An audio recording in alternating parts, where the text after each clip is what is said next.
If you love sushi, whether it's makimono or hand roll, whatever, it doesn't matter, and you've never had poke, then you're missing out on an entire chunk of life.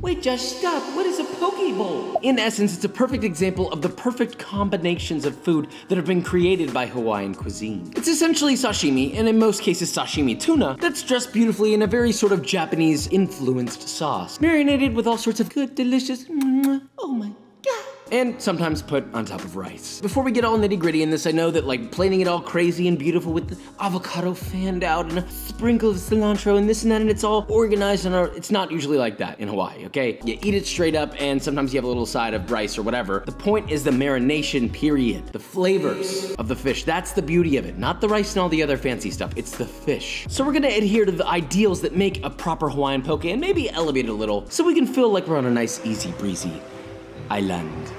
But you know what else is easy and breezy? Saving on your home and car insurance. And that's where today's sponsor, Geico, comes in. Bundling your home and car insurance could save you even more. So for bundling made easy, visit geico.com today and visit the link in the description to see how much you could save. Righto. So we've got two bowls for you here. A tuna bowl with a ponzu style marinade and a miso or a king salmon bowl. Very fancy. Neither of these recipes really require any cook time aside from the rice, which is optional, so no complaining to Papa about, oh my gosh, it takes so much time. No kiss. So let's begin with our wee little tuna man. In a medium-sized bowl, combine 2 to 3 cloves of garlic, very finely chopped, 2 tablespoons or 30 grams of the solids of some angel singing spicy chili crisp, 1.5 tablespoons or 23 grams of oyster sauce, 2 tablespoons or 30 milliliters of shoyu, 1 tablespoon or 14 milliliters of yuzu juice or lemon juice, 1.5 teaspoons or 7 grams of toasted sesame oil, 1 tablespoon or 18 grams of mirin, and of course, give that the classic, tried and true whiskey business, oh my little baby. And that's your marinade. Next, you're gonna need 500 grams of sashimi grade tuna. From there, cut your fish using only long single strokes. Yeah, remember, sometimes it's good to have nice, slow, long single strokes. Papa knows. So you get nice, evenly sized half-inch cubes. If you do it properly, you won't tear the flesh of the fish, and you'll get nice toit cubes. Toss that into your marinade bowl, give it a very gentle mix by folding it over itself until completely coated in the sauce, cover with plastic wrap, and leave to marinate in the fridge for at least 1 hour or up to overnight. For the rice, just wash it, okay? Please. Uncle Roger and I have told you enough. Wash your goddamn rice. It's not even a question of whether or not you do it, it's genuinely a question of your heart as a human being at this point. Once it's been submerged and rinsed underwater 2 times, pop that bad boy into your rice cooker, observe a symphony unlike any other. Oh my god.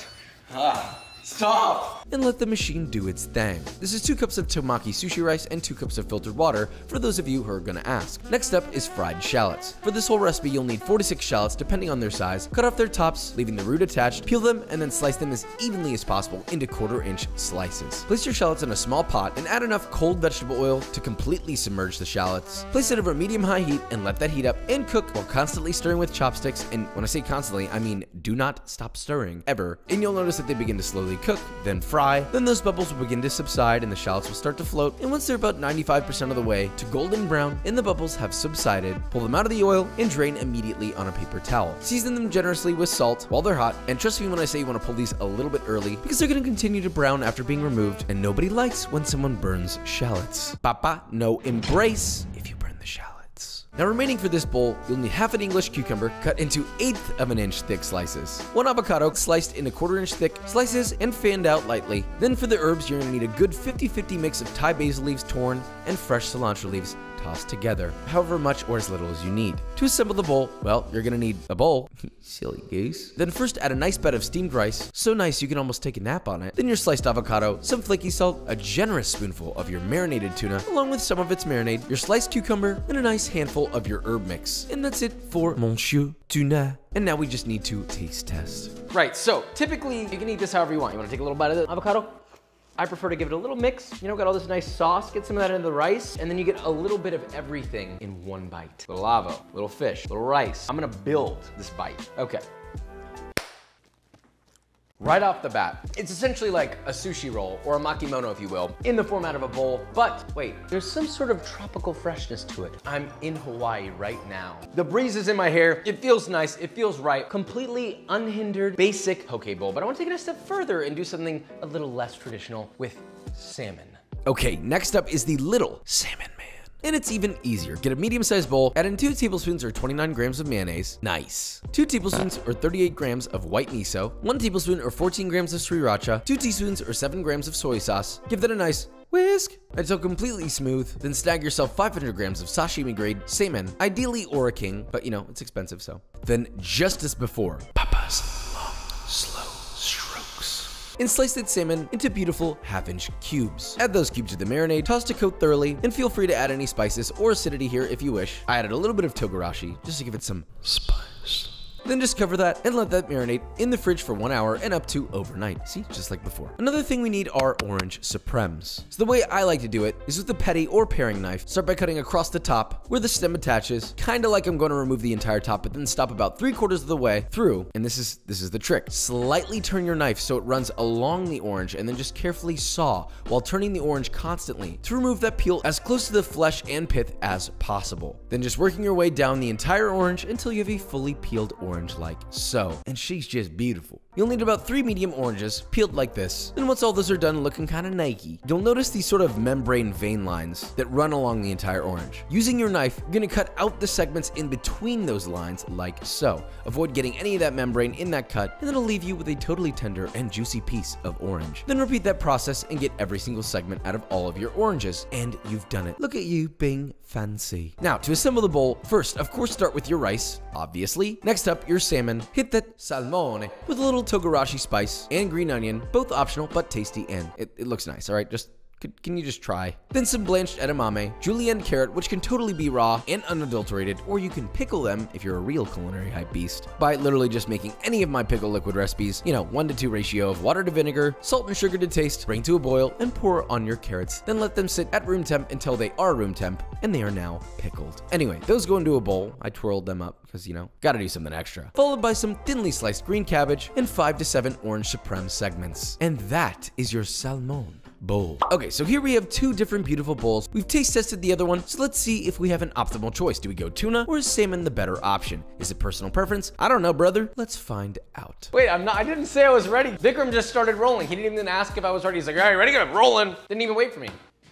That's not Vikram. That's it. Enough is enough. Wow, look at this. Look at the colors. Is this a rainbow? Wow, there's really only like 1 color in here that's in the rainbow. So mix that together. We already talked about how to eat this. If you need me to describe it to you again, you weren't listening, and I'm sick and tired of people not listening. Now the lawnmowers are on, everybody's making noise. Oh, I guess I'll make noise too. Get a little orange supreme. You like that? You like that technique? We're getting a little flinch. Papa? Nobody eats their poke bowl like this, but I want it to be a perfect bite.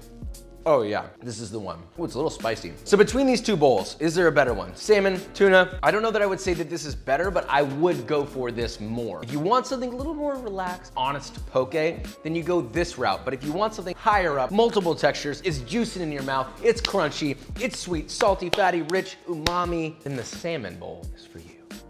Okay, bye.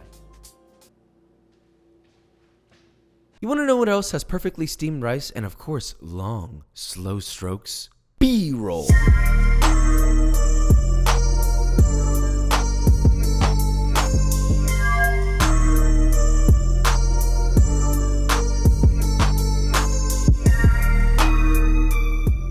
Guys, and that is it. Thank you again to our friends at Geico for sponsoring today's video. They're helping me with my culinary journey around the United States, and they want to help you too. But with, you know, saving on your home and car insurance. Car insurance and home insurance. You gotta have both. So head down to the link in the description and visit geico.com today. Now let's talk poke. Is this a perfectly exact traditional representation of what poke should be? No, not exactly, because we did it in all the fancy things like I made fun of earlier. How you make the fish is everything that makes poke. Quality of fish you choose, how you cut it, the sauce you put it in, how long you marinate it, that is what makes a true proper poke. Always starts with little geese, little fish. See where I'm going with this? So with all that said, if you enjoyed this video or you learned something, leave a like, subscribe, and I will see you